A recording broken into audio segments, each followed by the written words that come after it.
Amén, Shabbat Shalom, hermanitos. Espero estén teniendo un bendecido Shabbat. Bienvenidos a esta Haftará de la Parashá Ki Tisa, que el día de ayer nuestra hermanita Giseli nos ministró, la porción número 21, que fue maravillosa. Si ustedes han tenido la oportunidad de estudiarla o estuvieron ayer conectados, habremos aprendido juntos sobre el pecado del becerro de oro. Ese es el tema principal. Y les comentaba a mis hermanitos al principio de la reunión que cuando mi hijo y yo leímos por las primeras veces, ¿verdad? Esta Biblia aún medio apenas conociendo un poco de nuestra identidad hebrea y etcétera, estábamos escandalizadísimos por lo que sucedió con el becerro de oro. Dijimos, no puede ser, ¿qué pasó? ¡Ah! Y todo el libro de Reyes estuvimos así, ¡ah! Porque es uno tras otro, ¿no? Este, eh, en esta Haftará vamos a ver que sucedió lo contrario a lo que vimos con el becerro de oro y Aarón. En esta Haftará vamos a ver el efecto contrario de lo que pasó en el Sinaí. Y esto es en el libro de Reyes. Lo encontramos en el primer libro de Reyes, en el capítulo 18. Algunos Haftará las estudian del 29 al 39, pero nosotros vamos a dar un paseo un poquito más por el contexto y lo que estaba sucediendo. La Biblia nos cuenta en este libro, aquí tenemos un pequeño mapa, a mí me encantan los mapas porque nos ubican en donde están pasando las cosas. Amén. Fíjense, nos cuenta que había hambre y sequía en Samaria. Samaria está aquí arribita, donde está la estrellita donde dice Reino de Israel, allá abajito. Esto lo había profetizado Isaías un capítulo antes, en el capítulo 17, ustedes pueden ir y leerlo. Y estaba como escondido, como ausente. Cuenta la Biblia que tenía 3 años que había dado esta profecía y se había alejado. Estaban gobernando Acab y Jezabel. Quienes han estudiado acerca de esto saben qué tremenda cosa fue el reino de estas dos personas. Jezabel mataba a los profetas de Adonai, incluso se le conoce, ¿no?, como el espíritu de Jezabel, pues porque es idólatra y una persona de verdad, y se hicieron cosas terribles, ¿ok? Abdías, que es mayordomo de Elías, es enviado para anunciarle al rey que Elías le busca. Abdías era temeroso de Adonai y cuenta, si ustedes lo leen, le dice, ¿no? ¿Tú quieres que me maten o cómo? ¿No? Entonces, vamos a empezar. Dice, palabra del Eterno en la primera de Reyes 18-16. Dice, entonces Abdías fue al encuentro de Acab y le informó, y Acab fue al encuentro de Elías, ¿no? Le dice, quiere verte, y él acude. Y sucedió cuando Acab vio a Elías, le dijo, ¿eres tú el que perturbas a Israel? Y aquí vamos a hacer la primer parada. Y él le respondió, no he perturbado yo a Israel, sino tú, y la casa de tu padre, que abandonaron los mandamientos de Yahweh para seguir a los Baales. Si nos vamos al Strong hebreo, que es la raíz de nuestra fe, porque bueno, ahí están los conceptos. Ayer aprendimos muchísimo sobre esto. Si no pudieron ver la porción, les recomiendo ampliamente que la puedan ver, porque nuestra hermana Giselle nos habló al respecto. Esta palabra akar quiere decir revolver el agua. Revolver el agua limpia, en nuestro caso, que ya tenemos a nuestro Adón Yeshua y el testimonio de Yeshua en nuestra vida, sabemos que Él es el agua y que hemos sido traídos a un pozo de agua donde hay sana doctrina, que es los mandamientos del Eterno y el testimonio de Yeshua. Entonces, cualquier idea, cualquier sugerencia, cualquier práctica que haga esa agua turbia es perturbar al pueblo. Y aquí le está diciendo el rey a Elías, tú perturbas a Israel. Y él le dice, por supuesto que no. Tú has sido el que ha perturbado al pueblo porque abandonaron los mandamientos, ya no estaban guardando los mandamientos del Eterno, estaban siguiendo Baales. Acá fue uno de la línea de reyes cada vez más malvados en la historia de Israel, es lo que nos cuenta la Biblia, y lo pueden ustedes conocer si lo leen. Comenzando con el reinado de Jeroboam. ¿Se acuerdan de Jeroboam? Y entonces empieza una sucesión y él era el peor, ¿no? el rey Acab hizo lo malo delante de los ojos de Yahweh, más que todos los que reinaron antes de él. Entonces, imagínense todo el tipo de transgresiones y aberraciones que se cometían en ese reinado. Ustedes pueden ir a la Primera de Reyes, capítulo 16, conocer más sobre esto, en el 17, cuando profetiza la sequía, y en el 18, cuando ahora Elías recibe palabra del Eterno, ve y le dice, preséntate. Amén. Entonces dice, envía y convócame a todo Israel en el monte Carmelo y a los 450 profetas de Baal y los 400 profetas de Aserá, los cuales comen a la mesa de Jezabel. Entonces fíjense, 450 de uno y 400 del otro, profetas. Este versículo que está aquí nos va a ayudar mucho con la conclusión, grábenselo. Lucas 10:19. He aquí os doy potestad de hollar serpientes y escorpiones y el poder del enemigo y nada os dañará. ¿Cuántas veces no oímos esto en las denominaciones, ¿no? Para desatar poder y etcétera. Lo vamos a estudiar. Bien. Yo le preguntaba a Lore en la semana, ¿cómo se llama el Valle de la Decisión? Y me dice, el Valle de la Decisión. Porque siempre estamos, a veces pensamos que solamente cuando tomamos la decisión de guardar los mandamientos ya fue la última decisión que tomamos, y no, en realidad fue la primera. Irnos despojando de toda nuestra antigua y vana manera de vivir va a requerir que nosotros vayamos tomando decisiones siempre con fe. Y cuando uno va a estudiar, y especialmente para ministrar, hermanitos, nos toca vivirlo, y es bien duro. Es bien duro, porque la palabra nos confronta y nos da la oportunidad de decidir siempre. Amén. En la Primera de Reyes 18:20 dice palabra del Eterno, y convocó a Acab a todos los hijos de Israel, fíjense nada más, a todos los hijos de Israel, y reunió a los profetas en el nombre Carmelo, 450 de Baal, 400 de Aserá. Y Elías se acercó a todo el pueblo y dijo, ¿hasta cuándo andaréis cojeando en dos muletas? Qué tremendo, hermanitos. Imagínense la escena, el contexto de lo que estaba sucediendo hoy en día. Si hoy en día alguien nos contradice en TikTok y cómo nos ponemos, ¿no? Ahora, a mí me cuesta mucho trabajo cuando empiezan a vituperar, ¿no? O cuando algo te confronta. Y dice, si Yahweh es Ha Elohim, seguirle. Y si lo es Baal, seguirle a él. Pero el pueblo no le respondió palabra. ¿Ustedes por qué creen? A ver, escríbanle acá en el chat. ¿Por qué creen que el pueblo no respondía palabra? Por supuesto que el pueblo de Israel conocía a Adonai porque habían dejado de guardar los mandamientos. Tenía apenas 3 años que se había anunciado una sequía, y por supuesto que estaba sucediendo. Tan sucedió que Elías tuvo que apartarse durante estos 3 años, ¿no? Entonces podemos conocer en la palabra que esta actitud es también recurrente así es, y porque sabemos, ¿no? Nada menos hoy y ayer una hermanita me decía, ¿no? ¿Tú qué crees? Que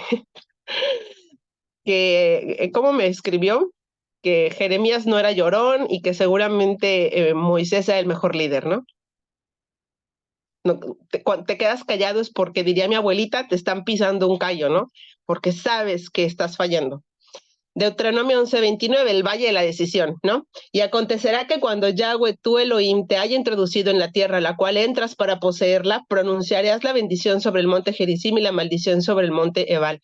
Es bien sencillo, es este camino o este camino. Es así, él es así, él es un Elohim celoso. Y entonces Elías los confronta públicamente con 450 profetas de Baal y 400 de Aserá, el rey malvado que está ahí delante en el monte Carmelo, y él le habla a Israel diciéndole estas palabras. Y si nosotros somos Israel y tomamos esa pregunta para nosotros mismos, es confrontante, hermanitos. Vamos a leer qué dice aquí Santiago. Dice, bueno, vamos a terminar de leer este pedacito de Reyes. Dice, Denos pues 2 novillos y escojan ellos un novillo para sí, córtenlo en pedazos y pónganlo sobre la leña, pero no pongan fuego debajo, y yo prepararé el otro novillo y lo pondré sobre la leña y tampoco pondré fuego debajo.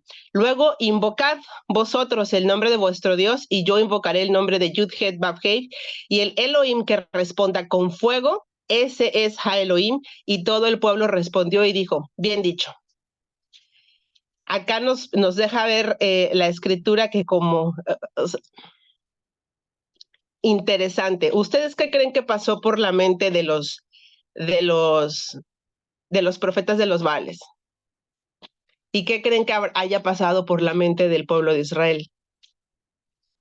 Santiago 1:6-8, pero pida con confianza, dudando de nada, porque el que duda es como una ola del mar que es zarandeada y llevada por el viento. En verdad, este hombre no debe pensar que recibirá algo del Adón, porque es hombre de doble ánimo, inestable en todos sus caminos.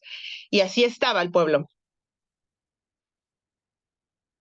Y así estaba el pueblo en ese momento, ¿no? Porque hacia un segundo atrás, Elías les había dicho, ¿hasta cuándo? Si van a seguir a los Baales, sigan a los Baales. Si van a seguir a Adonai, sigan a Adonai, pero no podemos estar en medio. Eso es ser de doble ánimo. Y así estaba la escena, así estaba sucediendo esta confrontación, y a continuación, pues iba a suceder algo maravilloso. Esta parte a mí me encantó, cuando Elías se burla, ¿no? ¿En quién ponemos nuestra confianza?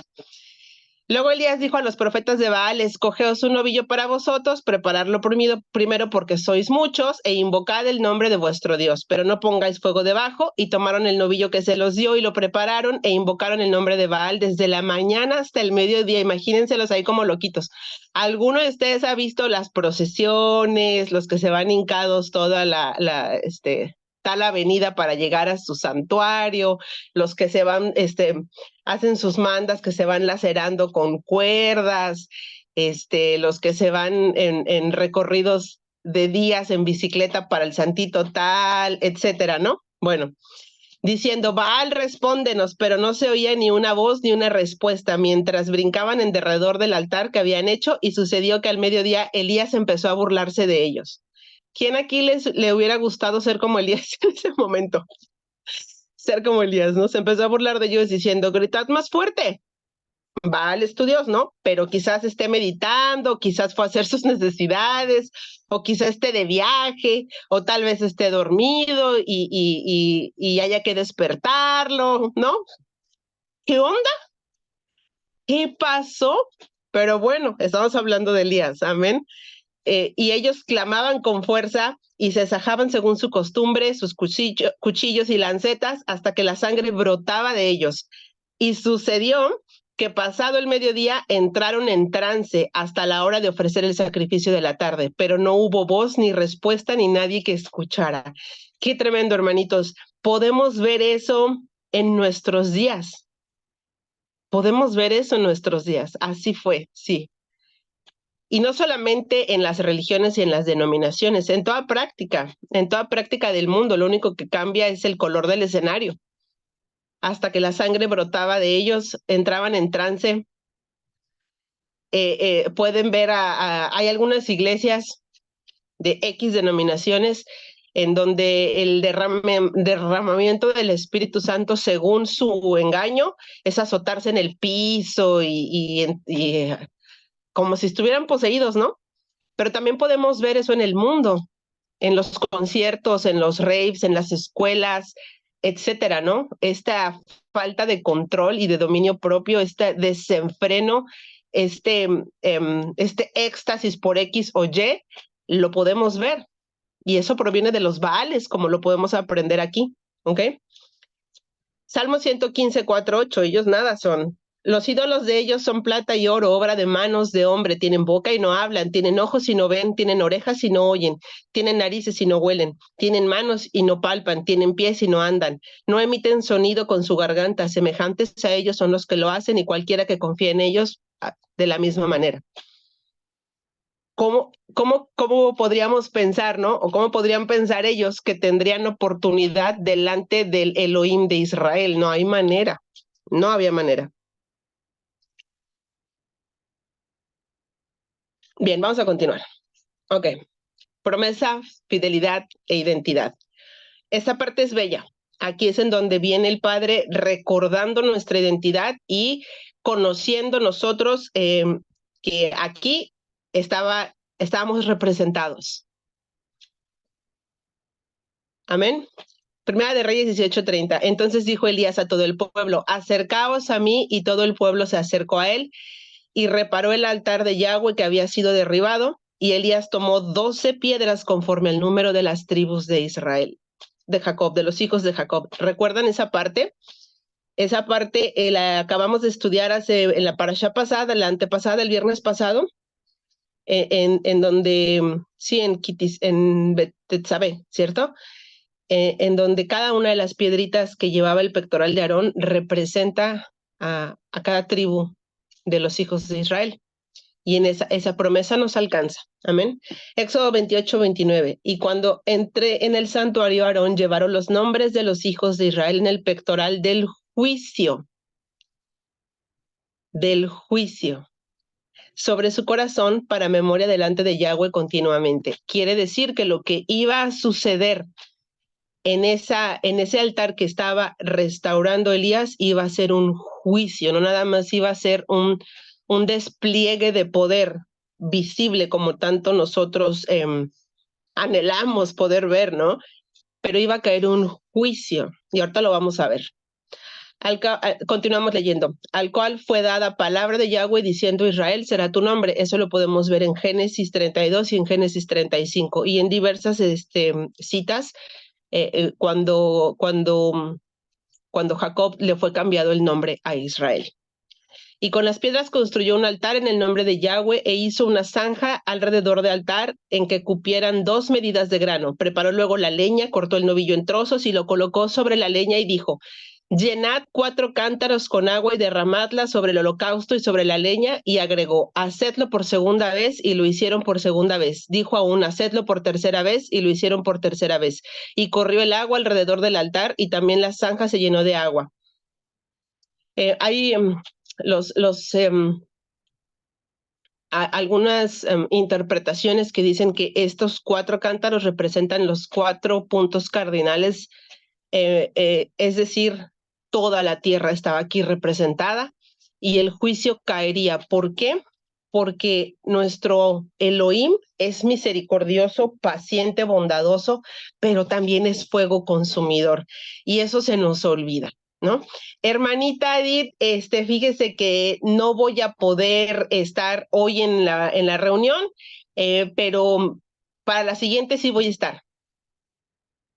Y dice la palabra que lo que nosotros desatamos en la tierra lo desatamos en el cielo. Es decir, si nosotros decimos, sí, hermanito, no hay ningún problema, hermanito, es desatar algo que va en contra de los mandamientos. Entonces, se nos olvida que hemos alcanzado misericordia, y a veces el varazo de ese fuego consumidor nos lo recuerda, y es cuando estamos llorando, ¿no? El hermanito o la hermanita no tienen potestad de darnos permiso de transgredir el Shabbat, o de transgredir el que comamos cerdo, o de transgredir ningún mandamiento. Amén. Un valiente hace la diferencia. El pueblo peca o hace teshuvá. ¿Por qué un líder es importante en esto? Nosotros estudiamos ayer, que cuando Moisés le dice a Aarón, ¿qué pasó? Aarón le dice, es que pues me insistieron en que les construyera esto, porque pues no sabían qué había pasado contigo, que tal vez no regresabas, y pues entonces podemos ver pues que Aarón tuvo esa debilidad, ¿no? Que nos deja mucha enseñanza. Y que el Padre restauró a Aarón, ¿no? Tan es así que le entregó el sacerdocio. Sin embargo, nos deja conocer que nuestra humanidad está caída, sea cual sea el ministerio que podamos tener. Amén. Pero un valiente puede hacer la diferencia. Y luego aquí es en donde cae el juicio. Vamos a leer. Primera de Reyes 18:36. Cuando llegó la hora de presentar la ofrenda vegetal, sucedió que el profeta Elías se acercó y dijo, oh Yud-Het Vav-Hei, Elohim de Abraham, de Isaac y de Israel. ¿Se acuerdan? El Shaddai. Sea hoy manifiesto que tú eres Elohim de Israel, que yo soy tu siervo y que he hecho todas estas cosas por tu palabra. Respóndeme, oh Yahweh, respóndeme, y este pueblo sabrá que tú, Yud-Het Vav-Hei, eres Ha Elohim. Entonces, aun cuando él había sido enviado por Adonai, él ora y le pide. No es yo lo haré, es él lo hará, porque el poder no proviene de mí, sino de él. No es en mis fuerzas, sino en su poder. Fíjense lo que dice en el capítulo 1 de Lucas, en el versículo 17, es sobre Juan el Bautista, sobre su nacimiento. Dice, e irá delante de él con el espíritu y el poder de Elías para hacer volver los corazones de los padres a los hijos y los rebeldes a la prudencia de los justos, a preparar para el Señor un pueblo bien dispuesto. ¿Y qué es volver los corazones de los padres a los hijos? Fíjense, aquí lo dice en el versículo 37. Tú haces volver los corazones. Entonces cayó fuego de Yud-Het-Vavhev y consumió el holocausto y la leña y las piedras y el polvo y lamió el agua que había en la zanja. Entonces podemos ver que cayó juicio con este fuego consumidor y que se volvieron los corazones. Y aquí podemos ver, hemos conocido y lo hemos vivido, que la palabra parte y divide. Algunos creerán, algunos no. Algunos se apartarán para el Padre, algunos no. Y a veces esa división toca dentro de nuestras familias. Entonces, cuando esto sucedió, dice, al verlo toda la gente cayó sobre su rostro y dijo, Yud-Het-Vavhev es Elohim, Yahweh Elohim, Elohim. Podemos aprender que algunos doblaron su voluntad, doblaron rodilla y tal vez algunos no. Amén. Dice, Hechos 12, 28, 29. Por lo cual, recibiendo un reino inconmovible, mantengamos la gracia mediante la cual sirvamos al Elohim de manera aceptable, con reverencia y temor, porque nuestro Elohim es fuego consumidor. Y ahora vamos a ver cómo el pueblo hizo Teshuvá. Lucas 5:31. Respondiendo Yeshua les dijo, los que están sanos no tienen necesidad de médicos, sino los que están enfermos. No he venido a llamar a justos, sino a pecadores al arrepentimiento. Entonces podemos aprender y darnos cuenta que este juicio tuvo, como siempre, porque el Padre es misericordioso, le dio la oportunidad a aquel que quiso de hacer Teshuvá, arrepentimiento. ¿Cuántos se volverían de cualquier cosa que aún seguimos haciendo si viéramos descender fuego del cielo? Porque todos tenemos nuestras faltas reservadas, áreas de oportunidad que simplemente hemos decidido no trabajar. Simplemente las tenemos ahí porque pues, las consideramos no tan graves. Y estoy hablando por mi persona primeramente, por mi persona.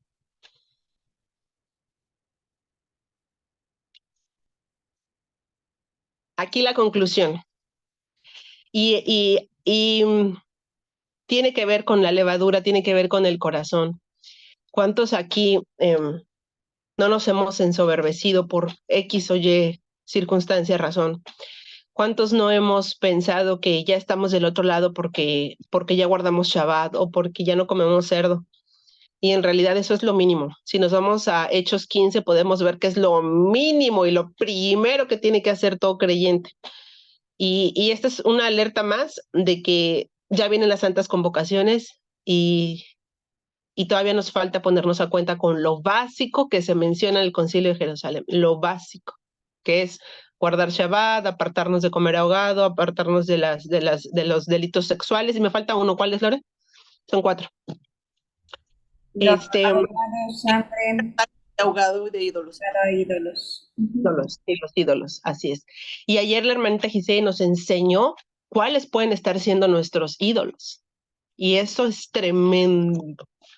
Para los que tenemos un temperamento fuerte, para los que tenemos aún cosas en el corazón que no hemos dejado que el Padre trate en ello, como la fe, como la paciencia, la mansedumbre, etcétera, etcétera. Estos pecados de idolatría de Israel son recurrentes, amados. No creamos, nuevamente lo vuelvo y repito, que no solo por tener estampitas o figuras en nuestra casa es que ya no hay idolatría en nuestro corazón. Entonces aquí la conclusión. Abba honra a sus siervos, a sus justos, a sus santos. No hay justo desamparado. En la primera de Reyes 18:40, que es el último versículo de este capítulo de esta Haftará, dice, y Elías les dijo, prended a los profetas de Baal, que ninguno escape. Y los prendieron, y Elías bajó con ellos al arroyo de Sison, y ahí los degolló. ¿Cuántos eran? 450 de uno y 400 de otro. ¿Se imaginan la escena? ¿Se imaginan la escena? Y estos mismos, ¿a quién le habló? A Israel, estos mismos que le daban honra a estos Baales, digo, a estos profetas de estos Baales, porque vivían y convivían, pero hicieron teshuvá, y entonces Abba no deshonra a sus justos y a sus siervos. Imagínense aquella escena. Ahora, ¿qué tiene que ver esto con nosotros? Más nuestra recompensa cuando tenemos una victoria, cuando oramos, cuando hacemos algo bueno, cuando entramos en algún mandamiento, cuando el Padre nos da por misericordia alguna revelación, lo que tenemos que hacer es mantenernos humildes. Fíjense lo que dice en Lucas 10, 19 al 20, y esta es la conclusión. He aquí os doy potestad de hollar serpientes y escorpiones, que estos representan espíritus inmundos, y el poder del enemigo, y nada os dañará. Fíjense qué tremenda promesa nos está dando nuestro don Yeshua. Pero no os regocijéis por esto, de que los espíritus se os sometan, sino regocijaos de que vuestros nombres están inscritos en los cielos. Es decir, que nuestra mirada tiene que estar puesto en lo eterno. Y cualquier cosa que nos haga ver bien, que nos haga ver bien en general, que nos ponga a nosotros a la vista, renunciemos a ello, porque no se trata de nosotros, se trata de la eternidad con Él. Amén. Y esta es la conclusión de la Haftará de la Parashá 21, Kitizá. Amén.